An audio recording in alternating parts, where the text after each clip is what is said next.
எஸ்ஏபிசி மாணவர்களுக்கு ஒரு முக்கியமான ஒரு தகவல். எதை பற்றினா ஒரு நியூ அப்டேட் வந்து கிடச்சிருக்கு. நோட்டிஃபிகேஷனை பற்றி தான். எஸ்ஏயோடைய நோட்டிஃபிகேஷன் ஏன் லேட் ஆகுதுன்னு உங்களுக்கு எல்லாத்துக்கும் தெரியும். அந்த 42 பேர்த்து போன 2023 கேஸ் நடந்துகிட்டு இருக்கனால லேட் ஆகிக்கிட்டு இருக்கு. அந்த 42 பேருடைய கேஸ் ஒன்றும் முடியலை. முடியுதுன்னு சொல்கிறாங்க, ஆனால் ஒன்றும் முடியவே கிடையாது. ஒன்றும் லேட் ஆகிக்கிட்டு தான் இருக்காங்க. மாறி மாறி வந்து 42 பேரும் ஒவ்வொரும் கேஸ் கொடுத்துக்கிட்டே தான் இருக்காங்க. அது முடிகிற மாதிரி ஒன்றும் தெரியலை. அதனால் எஸ்ஏவோடைய நோட்டிஃபிகேஷனுக்கு முன்னாடி நம்ம எதிர்பார்த்த மாதிரி பிசி நோட்டிஃபிகேஷன் வரப்போகுது. எஸ்ஏ நோட்டிஃபிகேஷன் முன்னாடி பிசி நோட்டிஃபிகேஷன் வரப்போகுது கன்ஃபார்ம். எனக்கு கிடைச்ச புதிய தகவல் படி நான் சொல்கிறேன். Maximum PC notification April first week கண்டிப்பாக வரப்போகுது. பிசியோட நோட்டிஃபிகேஷன் வந்து எஸ்ஏயோடைய நோட்டிஃபிகேஷன் அந்த கேஸ் நடக்குதோ நடக்கலையோ கண்டிப்பாக பிசியோட நோட்டிஃபிகேஷன் விட போகிறாங்க. எல்லோரும் ரெடி ஆகிக்கோங்க. பிசி மாணவர்கள் ரெடி ஆகிக்கோங்க. சார் நாங்கள் எஸ்ஏக்கு தான் சார் படிச்சுக்கிட்டு இருக்கோம், ரொம்ப நாளாக படிச்சுக்கிட்டு இருக்கோம் சார். என்ன சார் இப்படி சொல்கிறீங்க? பிசி நோட்டிஃபிகேஷன் முன்னாடி வருது, எஸ்ஏ நோட்டிஃபிகேஷன் எப்போ சார் வரும் அப்படின்னு கேட்டுக்கிட்டு இருக்கீங்க. அது வந்து அந்த 42 பேர்த்தோடைய கேஸுனால தான் இவ்வளோ பெரிய ப்ராப்ளமே நடந்துக்கிட்டு இருக்குது. நிறையா பேருக்கு ஏஜ் வந்து இதாகுது, டிலே ஆகுது. நிறையா பேர்த்துக்குடைய படிச்சுக்கிட்டு இருக்க மைண்டும் இதாகுது. இப்படி பல ப்ராப்ளமாக நிறையா பேர் வந்து கமெண்ட் பண்ணியிருந்தீங்க, நிறையா பேர் வந்து சொல்லியிருந்தீங்க, நிறையா பேர் வந்து ஃபோன் போட்டு கேட்டிருந்தீங்க. எல்லாத்துக்கும் நானும் வந்து கேட்டுக்கிட்டு தான் இருந்தேன். எனக்கு கிடைச்ச தகவல் படி நேற்று நைட்டு வந்து நான் ஃபோன் போட்டு கேட்கும்போது எஸ்ஏயோடைய நோட்டிஃபிகேஷன் அந்த 42 பேர்த்தோடைய கேஸ் முடிஞ்சால் தான் நாங்கள் நோட்டிஃபிகேஷன் விடுவோம்னு சொல்லிட்டாங்க. அதனால் ஒன்றும் மாற்றம் கிடையாது.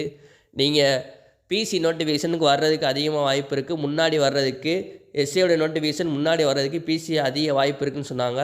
அதே மாதிரி பிசியோடைய நோட்டிஃபிகேஷன் வந்து ஏப்ரல் ஃபஸ்ட் வீக்கில் வந்துன்னு தான் சொல்லியிருந்தார் அவர் நேற்று. சார் பிசி நோட்டிஃபிகேஷன் முடிஞ்சக்கப்புறம் அடுத்து எஸ்ஏ நோட்டிஃபிகேஷன் எவ்வளோ நாளில் சார் வரும் அப்படின்னு கேட்டிருந்தீங்க. ஏன்னா இப்போ பிசி எக்ஸாம் நம்ம பாஸ் ஆகிட்டு நம்ம ஃபிசிக்கல் ரெடி ஆகிட்டு இருப்போம். அப்போது எஸ்ஏ நோட்டிஃபிகேஷன் வந்துச்சுன்னா நம்மளுக்கு வந்து பெரிய சிக்கலாகி போயிடும். ஏன்னா எஸ்ஏ மாணவர்கள் எல்லோரும் வந்து பிசி எக்ஸாமில் எழுதுவீங்க கண்டிப்பாக. இப்படி எஸ்ஏ மாணவர்கள் பல பேர் வந்து கமெண்ட் பண்ணியிருந்தீங்க, கேள்வி கேட்டிருந்தீங்க, இது ஃபோன் போட்டும் கேட்டிருந்தீங்க நிறையா பேருனால. எனக்கு தெரிஞ்ச அடிப்படையில் வச்சு பார்த்தோம்னா பிசி நோட்டிஃபிகேஷன் விட்டு மேக்ஸிமம் 2 மாதம் 1 மந்தில் வந்து எஸ்சியோடைய நோட்டிஃபிகேஷன் விட்றதுக்கு அதிக வாய்ப்பு இருக்குது. அதனால நம்மளுக்கு வந்து பிசிக்கலுக்கு வந்து இப்போ நம்ம பிசி எக்ஸாம் பாஸ் ஆகிட்டோம்னா பிசிக்கலுக்கு ரெடி ஆகிட்டு இருக்கும்போது எஸ்ஏ நோட்டிஃபிகேஷன் எக்ஸாம் வரும். இதனால் பல குளறுபடியான இது இருக்குது இந்த வருஷத்தில். இதையும் தாண்டி நம்ம பாஸ் ஆகி காட்டணும். அப்போ தான் இந்த வருஷத்தில் பாஸ் ஆனால் தான். ஏன்னா அடுத்த வருஷம் எலெக்ஷனால் வந்து நம்மளுக்கு நோட்டிஃபிகேஷன் கிடைக்காது.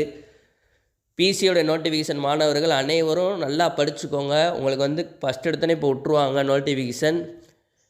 நிறையா பேர் பிடிஎஃப் கேட்டிருந்தீங்க, இல்லாதவங்க டெலிகிராமில் வந்து சேர்ந்துருக்கீங்க. டெலிகிராமில் சேராதவங்க லிங்க் அனுப்பிச்சி விட்றேன், கமாண்டில் வந்து சேர்ந்துருங்க. ஃப்ரீ மெட்டீரியல்ஸ் வந்து அதிகமாக இருக்குது. வந்து நீங்கள் வந்து ஜாயின் பண்ணி பார்த்தா அவங்களுக்கே தெரியும் இவ்வளோ பிடிஎஃப் இருக்கான்னு. நீங்கள் அதிகமாக அவ்வளோவா படிக்க தேவையில்ல. ஈஸியாக குறிப்பிட்ட இம்பார்ட்டன்ட் பாயிண்ட்டு பிடிஎஃபாக எடுத்து போட்டிருக்கோம் நம்ம டெலிகிராம் சேனலில். லிங்க் வந்து நான் உங்களுக்கு கமாண்டில் கொடுக்குறேன், நல்லா கவனிச்சுக்கோங்க. எஸ்ஏ நோட்டிஃபிகேஷனுக்கு முன்னாடி பிசி நோட்டிஃபிகேஷன் வரப்போகுது. அதனால் பிசி மாணவர்கள் தயாராகி கொள்ளுங்கள். எஸ்ஏ மாணவர்கள் பிசி எக்ஸாம் சில பேர் எழுதுவீங்க, அவங்களும் பார்த்து கரெக்டாக எழுதுங்க. ஏன்னா அவங்களுக்கு வந்து பிசிக்கல் வரும்போது எஸ்ஏ நோட்டிஃபிகேஷன் விட்டு எக்ஸாம் வந்துடும், ரெண்டுமே ஜாயிண்ட் ஆகிரும். அதனால் நல்லா பார்த்து செஞ்சுக்கோங்க. படிக்க ஸ்டார்ட் பண்ணாதவங்க படிங்க. நோட்டிஃபிகேஷன் வந்து தான் படிப்போன்னு சொன்னீங்கன்னா அப்போ அதிகமாக வாய்ப்பு கம்மி பாஸ் ஆகிறதுக்கு. ஏன்னா நிறையா பேர் இப்போ வந்து போட்டிக்கு வந்து அதிக பேர், ஒரு வேக்கன்சிக்கு வந்து 1000 பேர் போட்டி போடுவாங்க. அதனால் நல்லா படிச்சுக்கோங்க. பிசியோடைய நோட்டிஃபிகேஷன் எவ்வளோ வரும்னா மேக்ஸிமம் 7000லேருந்து 8000 வரையும் கண்டிப்பாக வரும். ஏன்னா அடுத்த வருஷம் எலெக்ஷன், போன வருஷம் வந்து உடலை, இந்த வருஷம் 3 வருஷத்தை சேர்த்து மேக்ஸிமம் 7000லேருந்து 8000 வரை வரும். இந்த வருஷத்தில் தான் நீங்கள் பிசி எக்ஸாம் எழுதி பாஸ் ஆகி போக முடியும். நல்லா கவனிச்சுக்கோங்க, நல்லா படிங்க.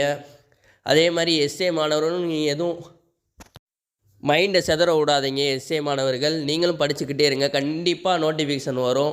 வந்ததுக்கப்புறம் ஈஸியாக நம்ம பாஸ் ஆகி போய்கிட்டே இருக்கலாம். நல்லா படிங்க. மேக்ஸிமம் ஒரு நாளைக்கு 8 மணி நேரம் படிங்க. பிடிஎஃப் இல்லாதவங்க டெலிகிராமில் கமாண்டில் லிங்க்கு தரேன், வந்து ஜாயின் பண்ணி நல்லா பிடிஎஃப் வாங்கி படிங்க. டெஸ்ட்டு கொடுக்குறேன், டெஸ்ட்டு போட்டு பாருங்கள். மேக்ஸிமம் இந்த வருஷத்தில் போகிறதுக்கு அதிக வாய்ப்பு பாருங்கள்.